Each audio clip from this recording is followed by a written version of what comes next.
me gustaría que comenzáramos a hablar de tema de la despenalización del aborto, primero de lo general para ir llegando hacia lo particular de Quintana Roo. Primero me gustaría que pudieras contarnos eso, el panorama que estamos viviendo a nivel nacional sobre el tema de la despenalización del aborto, sobre esta lucha, en qué momento estamos y cuál sería como tu balance de este momento. Bueno, actualmente la lucha por la despenalización del aborto tenemos únicamente 2 estados en donde el aborto está despenalizado. Primero en la Ciudad de México desde el año 2007 y el segundo es Oaxaca en el año 2019, no tiene mucho tiempo, en donde se despenaliza hasta las 12 semanas el aborto, inclusive dentro de los servicios básicos de salud, pues entonces es cuando las mujeres pueden acceder a un aborto seguro, legal y gratuito. Ahora, ¿qué es lo que sucede en la otra cara de la moneda? Después del año 2007, la respuesta de los antiderechos fue, en la mayoría de los estados, poner un candado en la constitución local. Aquí bueno, me dijiste que hay que hablar de lo general, ¿verdad? Entonces, voy a hablar de lo general para no meter Quintana Roo. Pero pues bueno, te voy a poner como en contexto, Quintana Roo, por ejemplo, en su artículo 13, tiene que toda persona tiene derecho a la vida desde la concepción, ¿no? Entonces, se protegen los derechos humanos de la persona desde la concepción. Entonces, en la mayoría de los estados, desde su constitución está así. Eso obviamente pone candado, ¿por qué? Porque para poder modificar el Código Penal, la Ley de Salud, el Código Civil, pues se tiene que hacer esta modificación. Sin embargo, Oaxaca pues sienta un precedente respecto a esto, porque aunque Oaxaca también en su constitución local tiene estas disposiciones, los legisladores y legisladoras encontraron una laguna legal en donde habla de las excepciones. Es así que se puede despenalizar el aborto dentro del Código Penal. Y afortunadamente, pues no se ha presentado ninguna contradicción respecto a esto. Entonces es por eso que el aborto está despenalizado en ese estado. Sin embargo, nuestras compañeras feministas de distintos colectivos, todo el tiempo han estado muy persistentes en presentar iniciativas. De hecho, en Michoacán hace nada de tiempo, creo que un mes se presentó una iniciativa ciudadana para la despenalización del aborto. El año pasado tuvimos, creo que 4 estados, incluyendo Guanajuato, en donde se discutió la despenalización. Evidentemente, pues Guanajuato siendo un estado altamente conservador, pues esto no se logró. Pero también tenemos un presente muy importante, que es el caso de las compañeras de Veracruz, en donde en julio del 2020, del año pasado, su caso llega a la Suprema Corte de Justicia de la Nación y el proyecto no se desecha, es decir, únicamente lo que se hizo fue discutirse en el fondo, discutir la forma, y fue así que dicen, bueno, la forma no es suficiente porque no hay una omisión legislativa y vamos a pasar el proyecto a otro ministro para que lo haga, y es así que podemos discutir la forma y el fondo, pero no se desechó el proyecto, eso es algo muy importante. ¿Por qué? Porque habla de que precisamente las compañeras de Veracruz presentan un amparo en donde dicen, a ver, las recomendaciones de la alerta de violencia de género habla sobre la interrupción legal del embarazo para eliminar una medida discriminatoria que existe respecto a las mujeres. Entonces, presentan la iniciativa, el Congreso la desecha y ellas presentan un amparo diciendo, a ver, ¿no? O sea, esto es algo que es una omisión legislativa, el juez de distrito les concede el amparo, sin embargo, el Congreso lo que hace es impugnar esta decisión y es así que se lleva a la Suprema Corte. Ahorita lo que viene, obviamente, es pues, que se presente un nuevo proyecto y que se discuta. En el caso de Quintana Roo, apenas se va a cumplir creo que una semana, o no sé si ya se cumplió una semana, en la que diputados y diputadas desecharon la iniciativa por la despenalización del aborto, pero esto también es algo muy importante en un sentido positivo, porque había 5 años, se habían presentado iniciativas y no se habían discutido nunca. Entonces, hasta el día de hoy fue que realmente, gracias a que nuestras compañeras de la Red Feminista Quintana Rooense toman el Congreso del Estado, pues se pone sobre la mesa el tema. Y afortunadamente fue un dictamen a favor, eso también es muy importante decir, pues ya cuando llega a pleno, pues es cuando se vota en contra por mayoría. Sin embargo, pues obviamente la lucha continúa, ¿no? Aquí y obviamente en todo México. Exacto.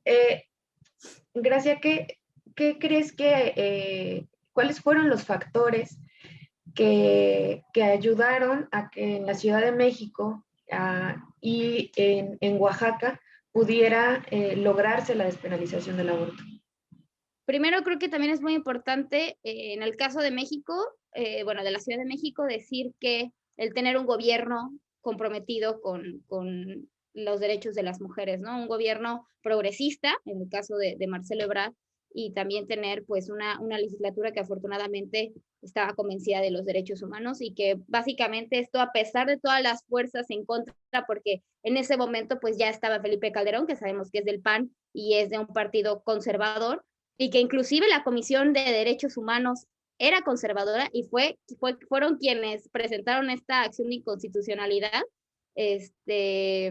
a la despenalización del aborto en la Ciudad de México, pues no lo logran. O sea, no logran interrumpir, no logran como, sí, parar esto, ¿no? Entonces, eso fue algo muy importante. Obviamente también, pues que sabemos que la Ciudad de México es un estado, es un lugar donde van como 1000 años luz respecto a otros estados. Obviamente la organización de las mujeres que lleva muchísimos años de lucha, pues esto también ayudó a la despenalización del aborto. Y en Oaxaca, yo creo que es un contexto más diferente, que no fue lo mismo que la Ciudad de México. Sin embargo, creo que lo que ayuda mucho en Oaxaca es el cabildeo que se hizo con diputados y diputadas, y que todo pasó muy rápido, o sea, todo pasó como por muy abajito para que los antiderechos no tuvieran tiempo de organizarse. Entonces, de hecho, o sea, la movilización que hubo en el país respecto a las feministas fue en el momento de la votación. O sea, ya cuando se había votado el dictamen a favor y ya cuando teníamos, o sea, a punto de votar en el prompter. Entonces, de hecho, no sé si tuviste la transmisión, pero hubo una falla y después volvieron a votar y aún así salió el tema. Eso significa que ya había un cabildeo suficientemente fuerte para que sí pasara. Y creo que es algo que nos hace falta en muchos estados, ¿no? No nada más el cabildeo, sino también la despenalización social respecto al aborto. Efectivamente, y ahora hay pues esta estrategia que quizás es como una guerra de guerrillas en cada estado, en cada entidad, cada vez se están organizando más los grupos de mujeres, de feministas, para poder impulsar este cambio legislativo desde sus congresos. Está también la iniciativa que han intentado impulsar desde el Congreso Federal, pero está más, lo más visible es lo que cada grupo está haciendo desde sus estados. ¿Cómo observas esta estrategia? Pues yo creo que lo que sucede siempre en los estados, o sea, dentro de los congresos locales siempre está muy invisibilizado. Es decir, nos enfocamos mucho más en lo que está haciendo el Congreso Federal, cuando el Congreso Federal no tiene la facultad de poder despenalizar el aborto en todo el país, por lo menos no ahora, ¿no? O sea, si existiera un único código penal, entonces ya podríamos hablar de que sí puede existir la despenalización del aborto en todo el país. Sin embargo, cada estado tiene su código penal y cada estado tiene sus leyes propias, ¿no? Entonces, normalmente hablamos como, es que hay que despenalizar el aborto en el Congreso, y es que el Congreso no está haciendo nada así, pero ¿qué se está haciendo en cada estado, no? O sea, si bien existe una organización muy fuerte de parte de las colectivas y de parte de las mujeres que son feministas y de las mujeres que luchan para poder poner el tema sobre la mesa en cada estado, en cada municipio, creo que sí hace falta mucho que se vea esto, ¿no? Y que también dentro de la Ciudad de México, si bien el aborto ya está despenalizado, pues normalmente la lucha que hacen las compañeras es mucho más visible que la que se hace en otros estados. Y entonces también eso habla de una centralización de la lucha, que es algo que tenemos que descentralizar y obviamente llevar el tema mucho más a las periferias, que es en donde existe muchísimos más estigmas respecto a la despenalización del aborto. Sí, totalmente. Y además, por un lado, también desde la Ciudad de México, el que ya haya sido despenalizado, no implica que también siga habiendo un estigma sobre las mujeres que lo ejercen. Ya avanzamos en eso, ahora ojalá pudiéramos ejercerlo con toda la libertad y sin ningún tipo de violencia, que esa es otra, ¿no? Claro, sí, claro. No sé si me hacían una pregunta o si ya. Ese sería quizá el siguiente paso que tendríamos que tener acá en la Ciudad de México y que se tendría que tener también en Oaxaca. Es decir, la lucha no es solamente, no termina en la despenalización, ¿no crees? No. De hecho, la lucha, yo creo que si bien el primer paso es la despenalización social y después la despenalización legal, esta despenalización social no termina nunca, ¿no? O sea, porque siempre hay por el mismo, ayer lo mencionaba igual en un panel que tuvimos con expertas de Latinoamérica, donde hablamos de que la despenalización del aborto va mucho más allá únicamente de despenalizar el aborto. Estamos hablando del poder de decisión que nosotras tenemos respecto a nuestros propios cuerpos. Entonces, esto nos reconoce como sujetas políticas de derecho y eso nos reconoce como que las mujeres tenemos la decisión dentro de todos los espacios, incluyendo a nosotras. Entonces, también esto es una respuesta al sistema capitalista y al sistema patriarcal. Eso significa que todo el tiempo vamos a estar luchando en contra de ese sistema y todo el tiempo, a pesar de que ya esté despenalizado, ya esté dentro, digo, fuera del Código Penal, ya esté despenalizado en la parte legal, siempre va a existir esta resistencia de parte de grupos religiosos, de parte del sistema, de parte de inclusive hasta a veces el Estado, ¿no? Por impedir este goce de derechos que es el elegir sobre nuestro propio cuerpo.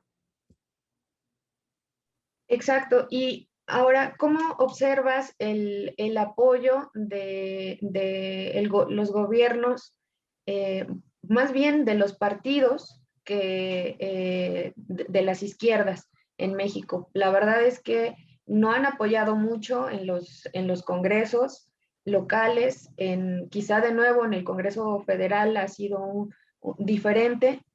Quizás esa es también la importancia del por qué feministas tienen que llegar a las legislaturas para impulsar este tipo de cambios.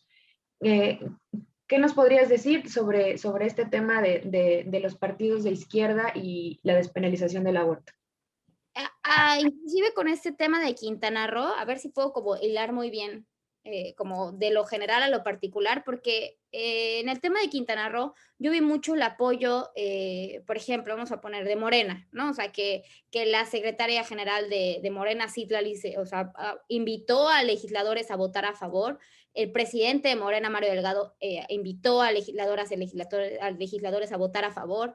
Y que existe algo como algo que en lo nacional, que como mencionabas, ¿no? En los congresos, en el Congreso Federal y en la parte nacional, sí existe como muy visible el tema y sí está muy posicionado, pero que falta esta parte de lo local, falta hacer esta conexión de lo local, porque el partido, o sea, los partidos, a pesar de tener una representación nacional, también se desenvuelven en el local y al final las personas que ocupan los espacios dentro de los congresos locales no tienden a ser las que están totalmente apegadas a la ideología de los partidos, ¿no? Y esto no significa que exista una desconexión total, al contrario, los partidos tienen que ser más conscientes y tienen que ser mucho más exigentes respecto a las personas que escogen dentro de o sea, dentro de sus espacios, ¿no? Que normalmente, te digo, de lo nacional sí se ve, o sea, sí está muy visible que normalmente en los partidos de izquierda es más progresismo, ¿no?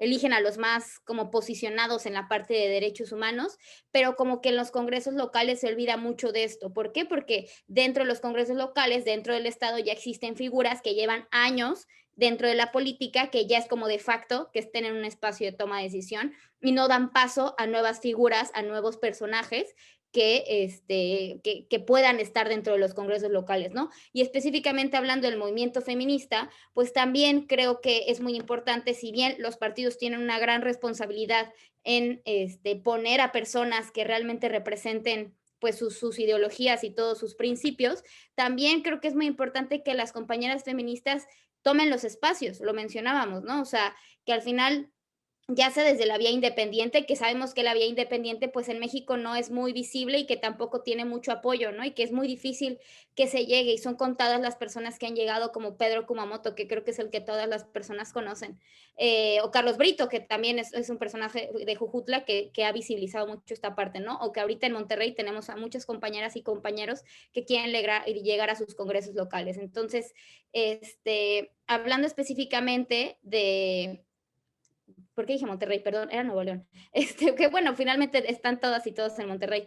Pero bueno, hablando específicamente de las compañeras feministas, que puede ser por la vía independiente o pueden estar en algún partido, ¿no? Y yo creo que hace falta muchísima conexión sobre esto porque normalmente como cuando ya hay mujeres dentro de espacios de toma de decisión que son feministas, es como si fuera la enemiga. O sea, no existe una conexión entre el activismo y entre el activismo partidista. Normalmente las feministas que están dentro de los espacios de toma de decisión no, Sí, como que existe una desconexión y yo creo que las compañeras tienen que ser conscientes de que esos espacios hay que tomarlos y que eso debe de ser mucho más visible cuando existe, cuando pasa justamente el tema de la despenalización del aborto. Ahí es cuando más podemos decir, no, es que no los necesitamos, de que pues sí necesitas a las personas tomadoras de decisión, porque finalmente quienes votan eso son ellos y ellas.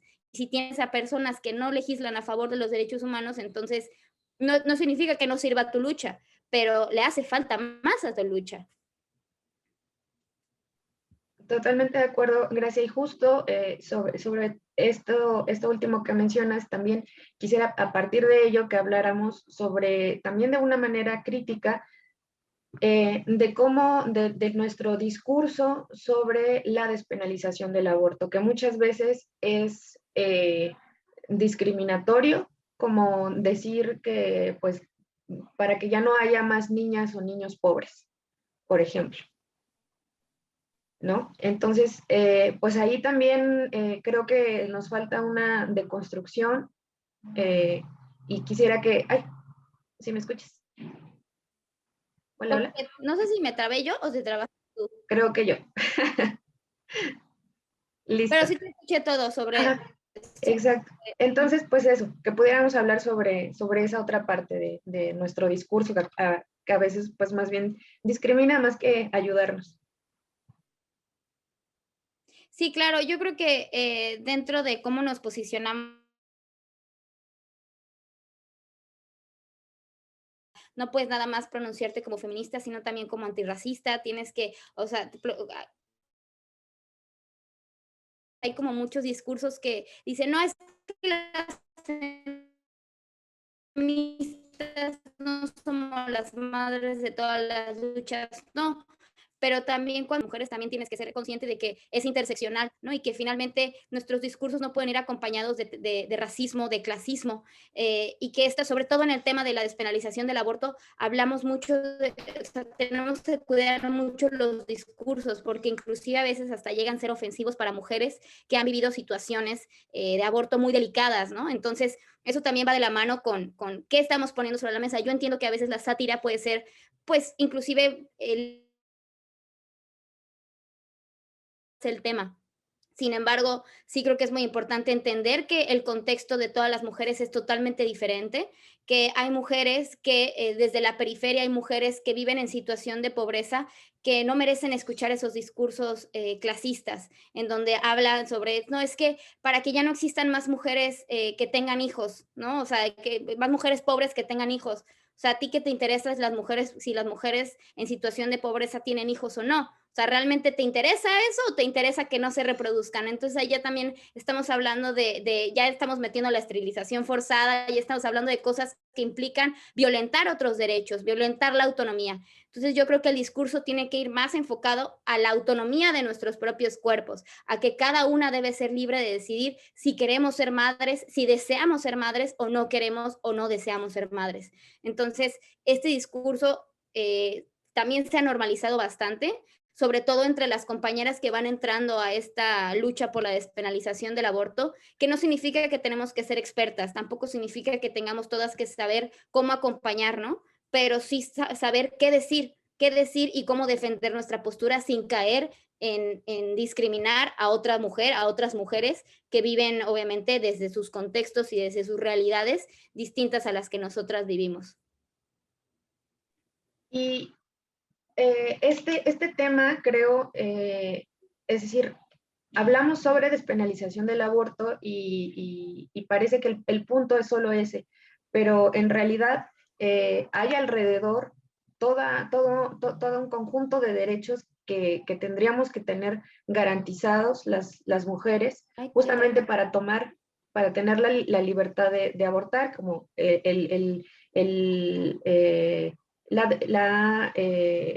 tener un empleo bien remunerado, el que no, la erradicación de la pobreza, una educación sexual, diferentes derechos que están alrededor de la toma de decisión de ese momento, ¿no? No, claro, aparte estamos hablando de que la despenalización del aborto no lo es, o sea, se va a escuchar muy mal y espero que se entienda bien, no lo es todo. Al final, o sea, hay un conjunto de derechos que tienen que también visibilizarse, que van acompañados con la despenalización del aborto, ¿no? Estamos hablando de una educación sexual integral, que hay muchas personas que creo que también hace falta enfocarnos mucho más en ese discurso, porque nosotros tenemos claro que buscamos educación sexual integral, o sea, nosotros lo tenemos perfectamente claro, tanto así que siempre se hacen desde todos los espacios, talleres, foros, ¿no? Siempre se habla de una educación sexual integral desde el placer, desde el deseo, ¿no? Desde el consentimiento, pero eso no lo tiene muy claro la gente, la sociedad en general, ¿no? O sea, creen que únicamente buscamos la despenalización del aborto, y sí, ¿no? O sea, y finalmente también se busca la despenalización del aborto, pero cuando estamos hablando inclusive de usar estos pañuelos que hablan sobre educación sexual para elegir anticonceptivos para, no, educación sexual para, sí, para elegir anticonceptivos para no abortar y aborto legal para no morir. Entonces, también hablamos del acceso a una educación sexual integral, evidentemente el acceso a la educación, también estamos hablando del acceso a una salud pública de calidad, porque eso también implica no nada más el aborto, sino también tener una atención ginecológica correcta, una educación, bueno, sí, atención psicológica, implica todo, ¿no? Y obviamente también la atención que el Estado te pueda brindar los métodos anticonceptivos, pero obviamente respecto a la protección, ¿no? Sino más bien desde, y mucho menos desde el parar como el tener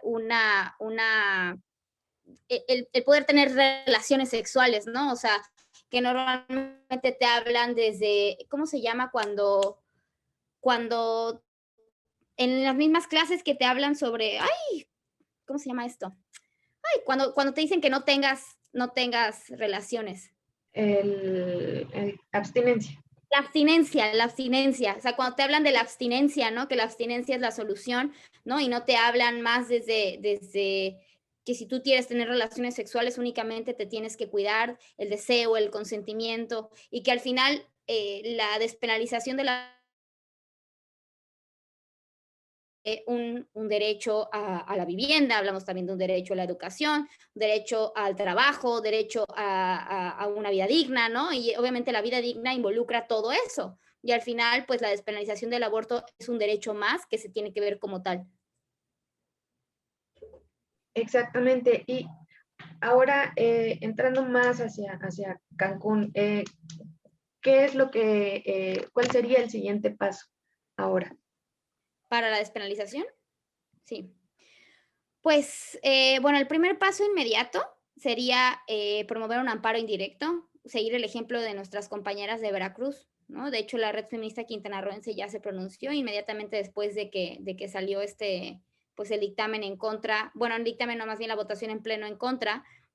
Al otro día, pues nuestras compañeras emitieron ese comunicado, pero también es importante decir que lo que hay que buscar también es lo que decía en un principio de la despenalización social y que todas las instituciones se involucren. Si bien dentro de los dictámenes que emitían las instituciones, tanto estatales como federales, posicionándose a favor de la despenalización del aborto, es importante que lo hagan visible, o sea, que sabemos que a nivel federal se hace muy visible, ¿no? O sea, y mujeres todo el tiempo lo dice, la CONAPO también habla sobre los índices de violación, o sea, siempre se visibiliza mucho el tema, pero a nivel estatal decíamos eso, que se olvida mucho de esto y que los institutos quintanarroenses, bueno, en el caso de Quintana Roo, el Instituto Quintanarroense de la Mujer, los institutos municipales de la mujer, la Comisión de Atención a Víctimas, la Secretaría de Salud, todas las instituciones deben de visibilizar el tema, ¿no? Porque si están a favor, entonces, ¿por qué no empiezan a socializar el tema?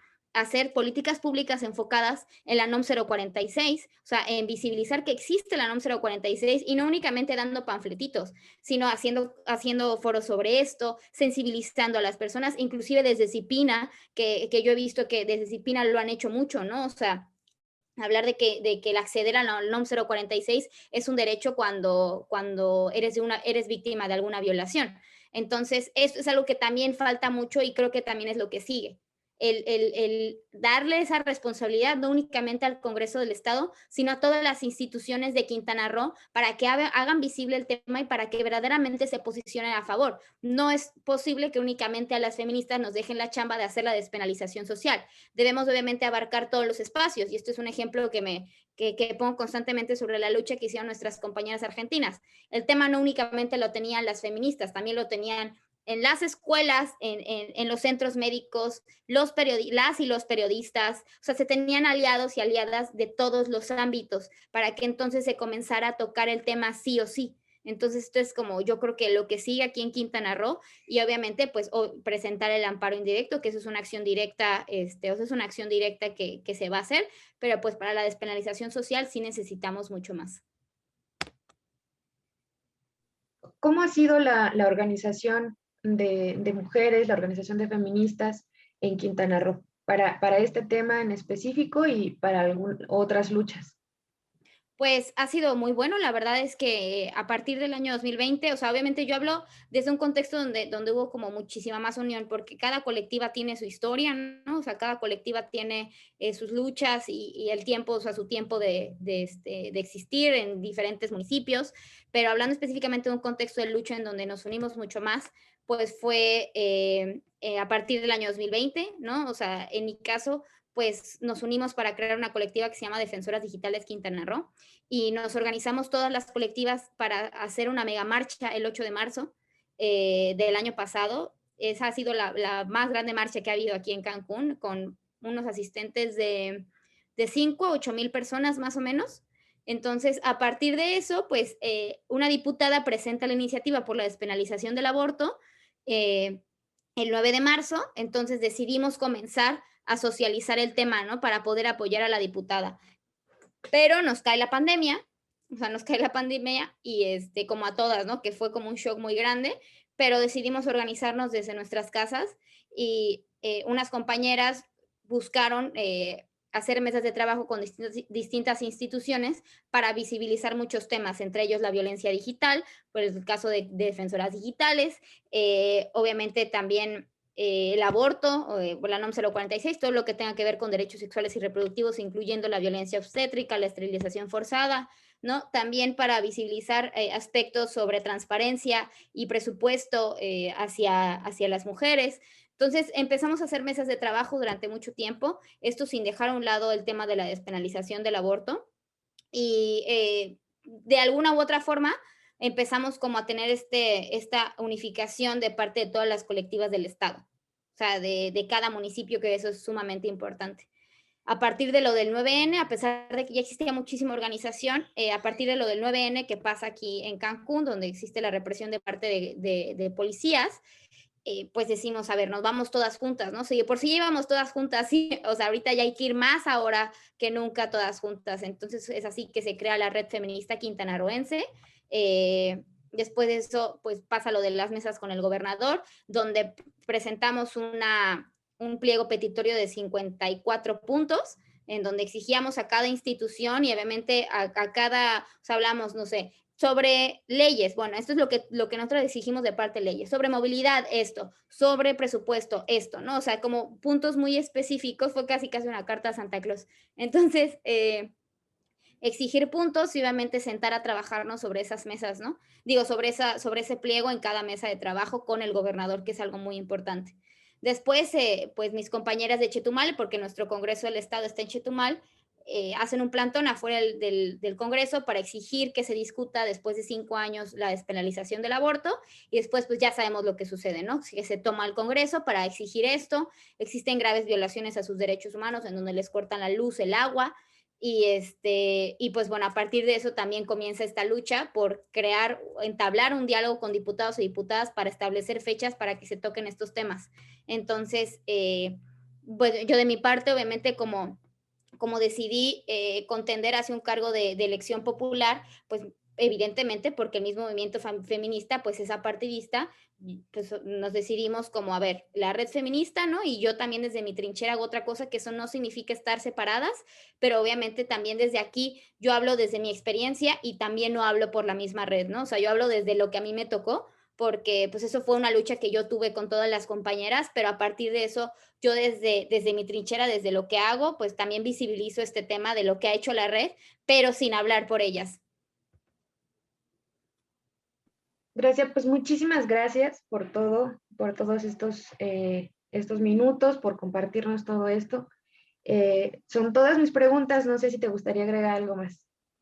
Pues primero agradecerte, Blanca, porque yo hablo mucho, porque yo hablo mucho.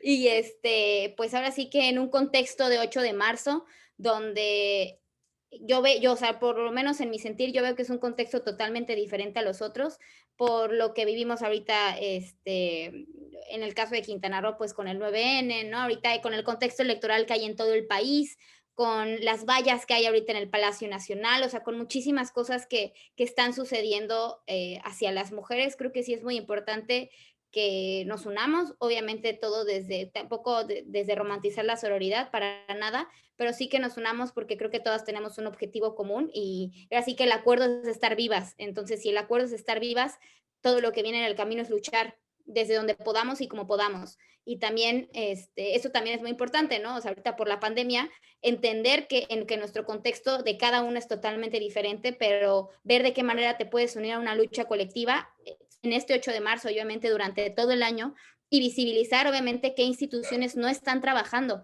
¿no? Y que se ponen la camisa naranja cada 25 de cada mes, o ahorita en el 8 de marzo, qué diputados y diputadas, por ejemplo, que votaron en contra de la despenalización van a salir a hablar sobre derechos humanos de las mujeres. No sé, o sea, son muchas cosas que creo que a las feministas tenemos mucha chamba.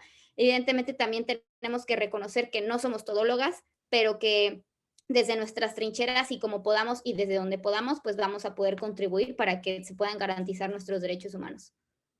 Claro, pues muchísimas gracias de nuevo y pues te enviamos un abrazo. Va, muchísimas gracias. Igualmente, Blanca. Bye. Bye.